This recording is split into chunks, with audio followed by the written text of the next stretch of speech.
Soy Esti García, fundadora y propietaria de NES, proyecto que empieza en 1999 y lo abrimos en el 2000, ya llevamos 26 años en este espacio dedicado al complemento y a la ropa para el vestir de la mujer y sobre todo el espacio, que es lo que estamos muy contentas porque nos movemos mucho con mujeres y con todos los momentos y todas las etapas del cambio de la mujer. Siempre me ha gustado un poco estar entretenida y tener muchos cambios y en el 2020, aprovechando que tenía que hacer un cambio en la tienda, un lavado de imagen, pintura y algunas cosas más, decidí que era el momento, pues bien, casi por consejo de todo el mundo, de que siempre hablaban de que NES era más que una tienda, que solo NES, que era de Esti. Entonces pues decidí convertirlo un poquito en marca y de NES pasó a ser NES by Esti García.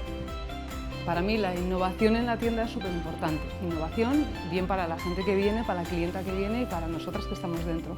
Entonces, siempre he aprovechado en la Escuela Vasca del Retail de Cámara de Comercio muchísimas de las ocasiones de misiones comerciales, de webinars, de cursos que se han dado. Bueno, me he apuntado a muchas cosas y casi todas o en muchas he sacado siempre algo interesante que luego podía aplicar en la tienda.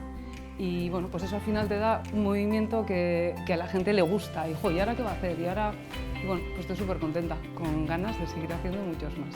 Gaur egun, argi da, komertzio batek lehiakortasun handi eduki beharra daukala.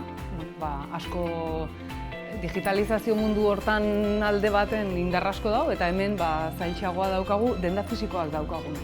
Eta merkatari guztioi, gonbidatuko nizueke kurtso hauetan parte hartzea, zergatik, beti zerbait interesgarria ateratzen da. Eta noski, bai merkatarien artean eta beste eta pertsona guztiei denda fisikotara joaten jarraitzea, nahiz da digitalizazio horreuki, baino jarraitu, zatio espazio hauek bizitza handia ematen du herrietan, eta nik uste ematen duen behar dela.